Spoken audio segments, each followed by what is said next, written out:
All right, so if you have a LG front loader, ours happens to be the TROMM model number on here somewhere. I seen it earlier today. Where the heck is that? Oh, sorry. There's your model number on this particular one. Probably gonna have to pull the water pump off of this one by the looks of it. The sheets get nice and wet. And then it sounds like it's trying to drain for about 5 minutes or so, and then it pops up this OE code here. So what we found is you got this drain system down in here. You got this little doohickey tube that you can pull out and drain off. Yours is going to have a little different cap on there. I ended up losing the tip there temporarily, so I just put a bolt in there and zip tied it on. This thing is completely impacted from about here on that way with sediment from it never being cleaned out ever. So what it did is somewhere here, there it is.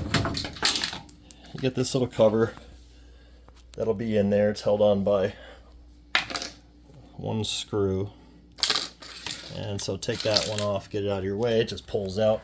Then I took a cool container. It just happened to have the right size bottom here. I just cut the little top off. I cut a little bit too much. I'll explain why in a second. Just cut a little slat at the top off so that it fits into this gap, and then cut that bottom ring out on the cool container itself. You can kind of see the pattern that was on there for the bottom. Happened to be the exact right size for this outside diameter of this guy. The reason I wish I would have cut this a little bit bigger, because I could have taken out that screw and that screw, and I was able to sink this screw into that cool container, and I could have done the same on that side instead of holding this sucker. So I was able to remove my bottom drawer here on my elevator stands, and now I'm going to have to sit here and just suck it up and allow this to drain out. So we've already cleaned out this filter. I thought that would be the problem. Ours was not that problem. So I'm going to end up having to unscrew this guy, pull that filter basket out, and just kind of hold this under the lip, and we'll use this as a funnel to drain off into this little tub here, because it made a mess the first time. When it drains out, if you don't have anything else to drain that water out, and by the way, there's no standing water inside here at all. It's all down in the belly of the tub. So we don't have any standing water up in here right now. But you'll see how much comes out of here. So it ends up draining into the bottom of this area here, and it spreads itself all the way over there, all the way over here, and just made a hell of a mess. So without further ado, I'm gonna unscrew this thing, and then I'll have to put the camera back on, because I want to make sure I have a good seal on this lip. I'll have to hold it like this while she drains out. And there you go. Looks like it's working fairly effectively. So you just crack that one open, and it'll start to drain out. As long as you cover it's hard to show, there's a bottom lip on that filter device. And as long as you have this thing under that lip, maybe cut a little smoother hole than I did, you shouldn't get any runoff anywhere. I don't see anything dripping anywhere else, so this is actually working fairly decently compared to the mess we had a second ago. We needed a beach towel and two bathing towels just to soak up all the water that came out of here. Working okay. Better than the first time. First time made a hell of a mess. This is not too bad for a recycled whipped cream container.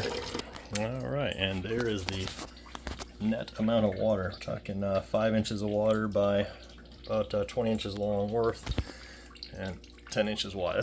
That's quite a few gallons of water down in there. So there's your Cool Whip topping container. I'd say it'd be better to cut no more than, this is probably 5.5, 6 inches. I'd say cut about 4 inches of the outside off of yours, and then just again follow that inside bottom ring around there. Hopefully you got your Cool Whip containers has a reasonably similar manufacturer on there, and maybe it'll act as a guide, but it was just the right size. I wish I would have cut this a little bit more perfectly around there. Just was kind of wagging it and trying it out, and this worked really well. So what it's working really well for is that this tail end here, it's just going to be a pain in the ass just waiting for this little dribble to come out.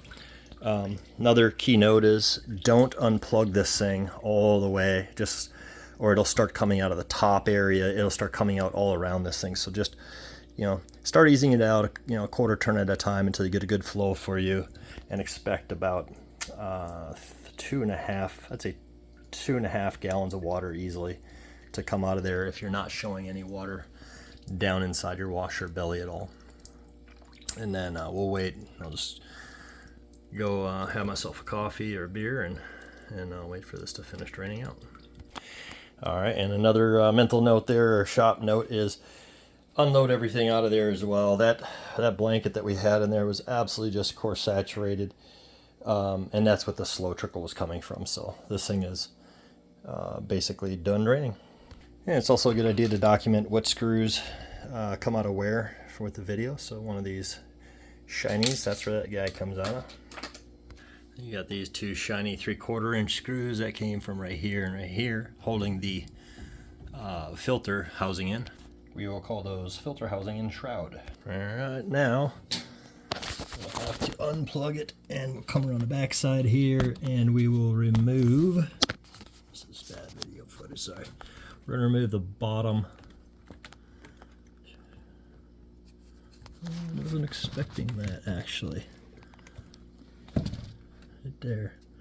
Remove that bottom, and it's tough to get around. And this bottom one, if it's there, I can't tell to get on my ladder.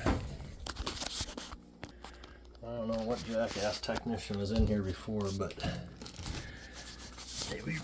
they must have not marked their bolts, and they ended up having to replace and put something in there that doesn't belong there. And on this side, they just chose not to put anything at all. Either that or it's shaking out, and maybe I'll find it down in that fuzzy mess down in there. Who knows?